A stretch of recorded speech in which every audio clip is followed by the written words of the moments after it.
Walter Green was an old black man who sacrificed everything to raise two abandoned children he found in an alley. Decades later, his cruel boss framed him for a crime, and the courtroom turned against him, whispers calling him a thief, a liar, a man unworthy of mercy. With his hands cuffed and hope fading, the judge prepared to deliver a life sentence.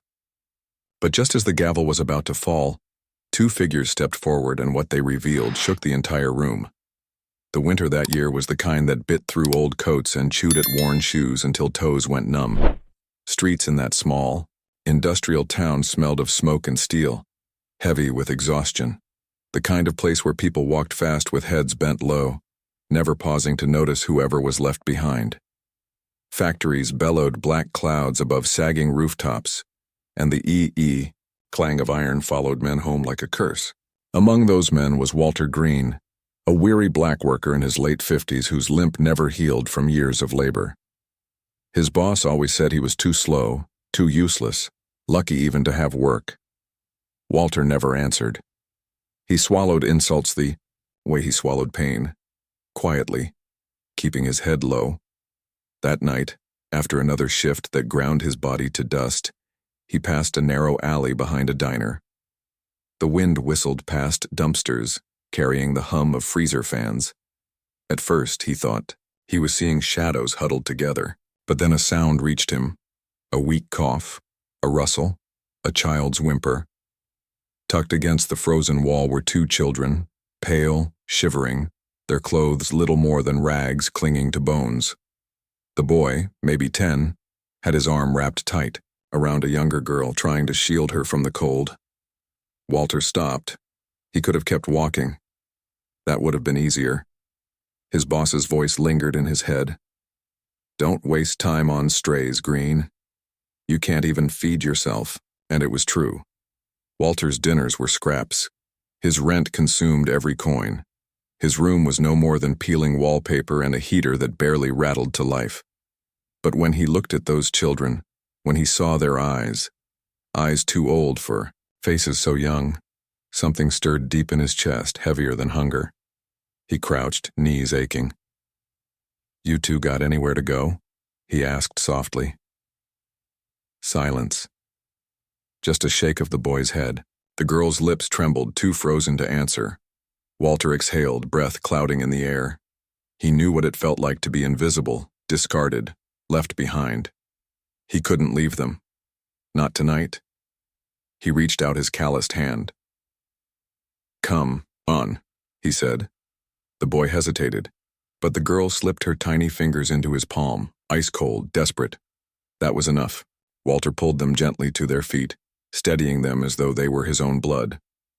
By the time he reached his small apartment, neighbors peered through cracked doors. "That fool," one muttered. "Old man can't pay his own bills, now dragging strays inside." Another chuckled. "He'll sink with them." Walter heard. He always heard. But he kept walking. Inside, his place was no home, but it was warmer than the alley. He laid blankets across the sagging couch, warmed a pot of broth, and watched as the children devoured it as if they hadn't eaten in days. Their faces softened for the first time, some life flickering in their eyes. Walter sat back in the corner, rubbing his aching leg, and thought about what tomorrow would bring. His boss would mock him again. Money would stretch thinner than ever. But one thing was certain. Those children would never again fall asleep on frozen concrete. Not as long as he was breathing. That night the bond was sealed, invisible yet unbreakable, one that would echo far louder than he could imagine. The days ahead weren't easy. Walter worked long hours at the steel factory, where the air reeked of burnt iron and sweat, and every clang of machinery rattled his bones. His boss, Mr. Harlan, thrived on cruelty. He would wait for silence before bellowing, "Green, even, those orphans you dragged home probably move faster than you." Laughter followed, sharp and merciless. Walter never defended himself. He wiped his brow and pressed on, swallowing every insult like iron. But each night when he limped home, shoulders sagging, something changed. The boy, Eli, ran to greet him with a book in hand, eager to read what he'd learned. Grace, the younger sister, sat at the wobbly table, scribbling drawings of houses that looked warmer than the one they had. Walter gave them his food when cupboards emptied. He stitched Eli's jacket with clumsy hands. He saved coins for Grace's shoes. And when the heater sputtered and died, he gathered them close, pretending not to feel the cold. Neighbors gossiped. "He'll end up on the street with them," one said. Another smirked. "A black man raising 2 white kids? They'll turn on him soon enough." Walter heard, but he answered only with quiet care. He taught Eli how to change a tire, how to stand with dignity. He taught Grace how to budget coins, how to speak firmly even when the world tried to silence her. He worked, he sacrificed, and though his back bent heavier each year, his heart grew lighter each time the children smiled. But Harlan never stopped sneering. When Walter asked for a day off to take Grace to the clinic, Harlan spat, "You're not their father. Stop playing hero." Walter took the day anyway. He walked Grace to the clinic hand in hand, knowing the price. That night, when Harlan cut his wages in half, Walter folded the slip into his pocket and pretended nothing had changed. Years passed, sacrifice upon sacrifice. Eli earned scholarships, sharp as a blade. Grace grew fierce, debating classmates who mocked her strange little family. Walter, growing weaker, limped slower but watched with pride. He pinned their letters on his peeling wall, treasures brighter than gold. For the first time, he believed kindness might not be wasted, that perhaps it planted something that would bloom long after him. What he didn't see was how closely Harlan had been watching, bitterness sharpening with each year. By the time Eli and Grace left for college, Walter's body carried decades of punishment. His hands were like rough stone, his back bent permanently from factory labor, and his limp had slowed to a shuffle. Yet in his tiny apartment he held more pride than pain. The walls, though peeling and cracked, were covered with pinned letters, cards, and little scraps his children had sent from campus. Eli's crisp notes describing his law classes, Grace's hurried scribbles full of excitement about journalism projects. Their words kept him alive. Each envelope was proof that the sacrifices had not been for nothing. Neighbors still muttered, though softer now. Some shook their heads. "Old fool gave his life away." Others whispered with grudging awe, "Those kids, they might actually make it." Walter ignored both. He was content to sit in his armchair, heater rattling at his feet, rereading Eli's letters until the words blurred, smiling at Grace's doodles in the margins. But across town, Mr. Harlan simmered with resentment. He was a man who thrived, on control, and for years Walter had been his favorite target, a worker too poor to quit, too humble to fight back. Yet somehow, in spite of the ridicule, Walter had built a family, a legacy. The orphans he had rescued were rising, educated, respected, and the thought of that gnawed at Harlan like rust. To him, Walter had stolen dignity he didn't deserve. Bitterness hardened into something darker, a need to break him once and for all. It was on a gray autumn morning that the trap was sprung.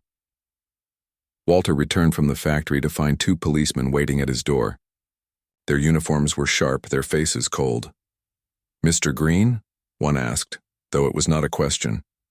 They brushed past him without waiting for an answer. His stomach dropped as they tore through his modest apartment, yanking open drawers, overturning cushions. And then, beneath the sagging couch, one officer pulled free a small bag, stuffed with cash and stamped factory equipment. Walter's breath caught. His chest tightened as if the air had been sucked out of the room. "That's not mine," he whispered, his voice breaking. But the officer's eyes stayed flat. Within the hour, Walter's wrists were clamped in cold steel. Handcuffs bit into his skin as they led him down the narrow stairwell. Neighbors gathered in doorways, whispering like vultures. "Knew it," one woman muttered. "Always knew he'd end up in trouble." A man smirked. He fooled everyone, raising those kids like he was some saint. At the factory gates, Harlan stood waiting, arms folded, smug satisfaction curling. His lips. "Guess kindness doesn't pay after all," he said loud enough for the workers to hear. Some laughed. Others looked away, unwilling to meet Walter's eyes. None stepped forward. The courtroom smelled of varnish and dust, its high ceiling trapping every whisper. Walter sat hunched at the defendant's table, shoulders sagging, hands trembling. The prosecutor painted him as a bitter old man who'd grown desperate, stealing from the very company that had tolerated his incompetence. Witness after witness paraded to the stand, workers Harlan had quietly bribed, claiming they'd seen Walter sneaking into storage rooms, pocketing supplies. The story was neat, convincing, and poisonous. In the gallery, spectators leaned close, whispering, "I knew he was too good to be true. Those kids he raised bet they don't even know who he really is." The words cut deeper than the chains around his wrists. Walter sat in silence. He wanted to scream, to protest, but decades of swallowing humiliation had taught him quiet obedience. To shout now would only confirm what they already believed, that he was dangerous, unstable, guilty. The prosecutor's voice droned on, piling, weight upon weight. Every lie landed like a hammer blow. Walter's eyes dropped to the table, and for the first time, despair overtook him completely. He thought of Eli and Grace, but forced himself to push their names away. Better they stayed, far from this shame.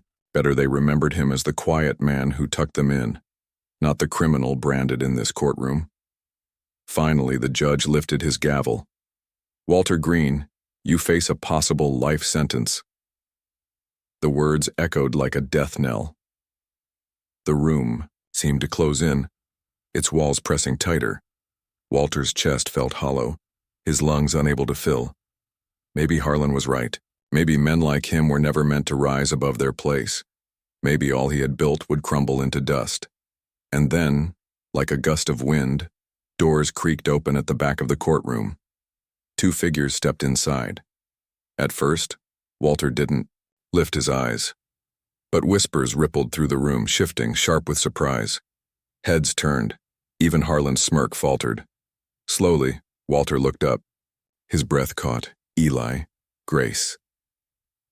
Not the shivering children he once carried from the alley, but adults now, firm, unshaken, eyes burning with purpose. Eli in a tailored suit carrying a thick stack of files. Grace with a recorder slung in her hand, gaze sharp as glass. They walked with confidence, cutting through the stale air, every step echoing louder than the judge's gavel. Walter's throat tightened. He hadn't wanted them here. He hadn't wanted them dragged into his disgrace. But as Eli set down his files, straightening his tie, and Grace scanned the gallery with fierce eyes, Walter realized something he had never let himself believe. His kindness had not been wasted. It had come full circle. The room shifted from certainty to unease. Harlan's face, once smug, twitched with a flicker of doubt. Eli addressed the court in a voice stronger than Walter had ever heard from him. No longer the timid boy hiding in shadows, but a man forged from sacrifice. "My name is Elijah Green," he began. "I stand here as defense counsel for the man you accuse, and I intend to prove his innocence." The judge raised an eyebrow, intrigued. The prosecutor sputtered, but Eli pressed forward, slamming thick folders onto the table. Grace settled into the gallery, her recorder's red light glowing like a signal flare. She wasn't there as a spectator, she was documenting everything. Her pen had rattled powerful men before. Today, it aimed at Harlan. Walter sat frozen, tears stinging his eyes. For so long, he had feared they would forget him, move on into brighter worlds. But here they were, standing in the very storm that threatened to consume him. For the first time in weeks, a flicker of hope stirred in his chest. The battle had only just begun. The prosecutor tried to brush Eli aside. "This is highly irregular," he snapped, voice dripping with disdain. But Eli stood his ground. His voice carried the steady rhythm of someone who had prepared for this moment his entire life. He began dismantling the state's case one witness at a time. Those who claimed to have seen Walter steal faltered under Eli's questions. One admitted he'd only heard rumors. Another stumbled, contradicting his own testimony when pressed. The jury shifted uncomfortably. The carefully woven story, unraveled thread by thread. Harlan, sitting in the gallery with arms folded, began to sweat. He glared at Eli, muttering under his breath. But worse was yet to come. Grace rose from her seat, recorder flashing red, notebook in hand. She requested permission to address the court. Murmurs rippled through the benches. Journalists didn't speak in trials. But Grace was no ordinary journalist. She submitted a report, thick with documentation, that she had prepared for weeks. It exposed Harlan's history of wage theft, falsified accounts, and harassment of workers. She had records, statements, and evidence he never thought anyone would uncover. The judge scanned the papers, frowning deeper with each page. Gasps filled the room as Grace spoke with conviction. This trial is not about Walter Green stealing from the company. It's about a man named Harlan using power and lies to crush someone he's despised for decades. Her words struck like lightning. Reporters scribbled furiously, realizing the real story had just shifted. Eli pressed harder. The supposed evidence planted in Mr. Green's home. No fingerprints. No traceable link. The only man who benefited from framing him sits right there. He pointed at Harlan. The gallery stirred. Heads turned. For the first time, Harlan's smug mask cracked. Walter sat frozen, tears sliding silently down his cheeks. He had dreamed of giving Eli and Grace a future brighter than his own, but never imagined they would fight for him with such fire. The children he once carried from the cold had grown into warriors carrying him now. The judge leaned back in his chair, tapping a pen against his desk as the noise of the courtroom swelled. Finally, he raised a hand. Silence fell. His voice was steady but heavy with weight. It appears this case has been built on manipulation and false testimony. The charges against Walter Green are dismissed. The room erupted. Some gasped, some applauded. A few jeered as Harlan leapt to his feet, face red with rage. He barked at the judge, "This is outrageous! He's nothing! He's—" But the bailiff stepped forward, silencing him. Reporters surged, cameras flashing, pens racing across paper. For the first time in decades, Walter wasn't the one bent low in shame. Eli closed his files, sliding a steady hand onto Walter's shoulder. Grace stepped beside him, leaning close to whisper words that cracked open his heart. "You don't have to carry it alone anymore, Dad."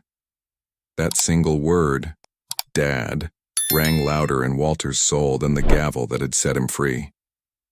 He bowed, his head overcome, hands trembling against the wood of the table.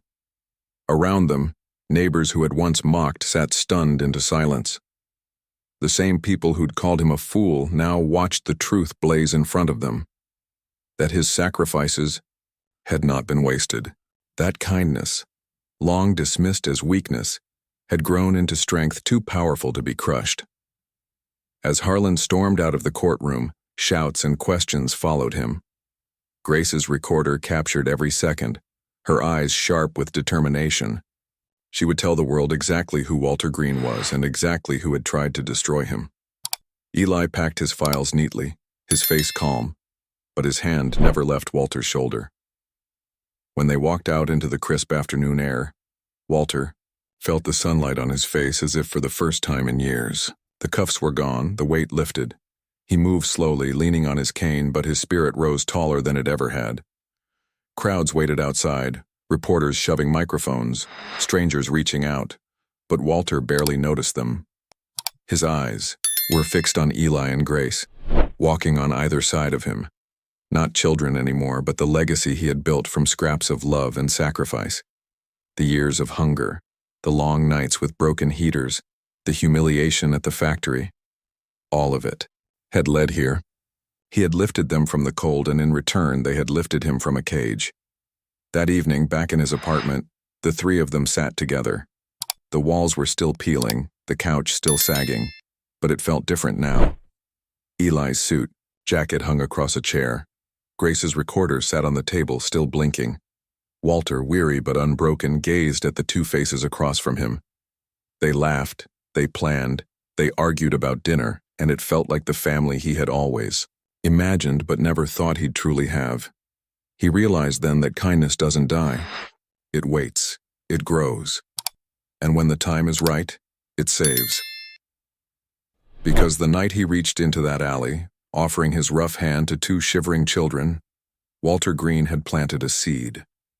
Decades later, that seed had bloomed into the miracle that saved his life. And though his body was old, though his back was bent, he knew he would stand tall for whatever years remained, because he no longer stood alone.